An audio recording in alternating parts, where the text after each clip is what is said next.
جس کا ترجمہ یہ ہے جو لوگ اللہ کی نازل کی ہوئی ہدایت کو چھپاتے ہیں اور جو اس نے لوگوں کے لیے اپنی کتاب میں بیان کی ہے، ان پر اللہ کی لعنت ہے اور دوسرے لعنت کرنے والوں کی لعنت ہے۔ آپ نے نماز پڑھائی اور آپ اس نماز کے بعد خطبہ اور دعا وغیرہ سے فارغ ہوئی تھی کہ آپ نے قربانی کے جانوروں کا گوشت دیکھا جو نماز پڑھے جانے سے پہلے ذبح کر دیے گئے تھے۔ جب نماز کے لیے پکارا جاتا ہے تو شیطان پیٹھ پھیر کر گوشت مارتا ہوا بھاگ جاتا ہے۔ السلام علیکم دوستو، میرا نام شامل اور آپ اس وقت موجود ہے بڑا اور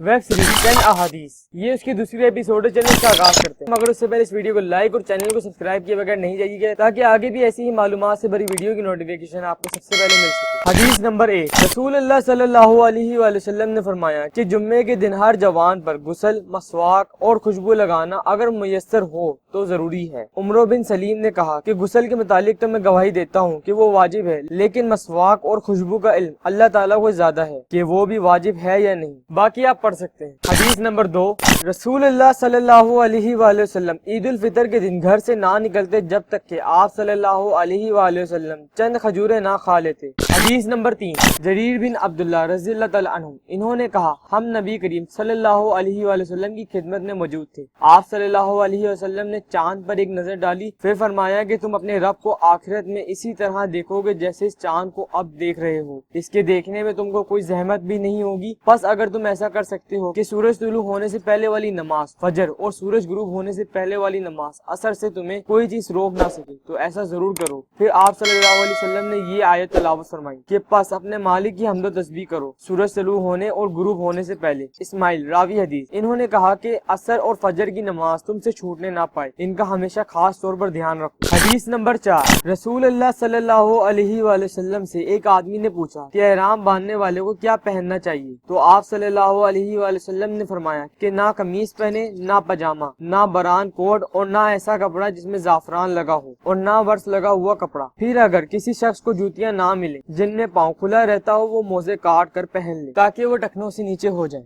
حدیث نمبر 5، ایک مرتبہ جب عثمان رضی اللہ تعالیٰ عنہ نے وضو کیا تو فرمایا میں تم کو ایک حدیث سناتا ہوں، اگر قرآن پاک کی آیت نازل نہ ہوتی تو میں یہ حدیث تم کو نہ سناتا۔ میں نے رسول اللہ صلی اللہ علیہ وآلہ وسلم سے سنا ہے کہ آپ صلی اللہ علیہ وآلہ وسلم فرماتے تھے کہ جب بھی کوئی شخص اچھی طرح وضو کرتا ہے اور خلوص کے ساتھ نماز پڑھتا ہے تو اس کے ایک نماز سے دوسری نماز کے پڑھنے تک کے گناہ معاف کر دیے جاتے ہیں۔ اور وہ کہتے ہیں وہ آیت یہ ہے جس کا ترجمہ یہ ہے جو لوگ اللہ کی نازل کی ہوئی ہدایت کو چھپاتے ہیں اور جو اس نے لوگوں کے لیے اپنی کتاب میں بیان کی ہے، ان پر اللہ کی لعنت ہے اور دوسرے لعنت کرنے والوں کی لعنت ہے۔ اگر آپ کے پاس ٹائم ہے تو اس ویڈیو کو شیئر ضرور کریں اور پلیز اس چینل کو سبسکرائب بھی کر دیں۔ حدیث نمبر 6، ایک مرتبہ رسول اللہ صلی اللہ علیہ وآلہ وسلم دو قبروں پر گزرے تو آپ صلی اللہ علیہ وآلہ وسلم نے فرمایا کہ ان دونوں قبروں والوں کو عذاب دیا جا رہا ہے اور کسی بڑے گناہ پر نہیں، ایک تو ان میں سے پیشاب سے احتیاط نہیں کرتا تھا اور دوسرا چغل خوری کیا کرتا تھا۔ پھر آپ صلی اللہ علیہ وآلہ وسلم نے ایک ہری ٹہنی لے کر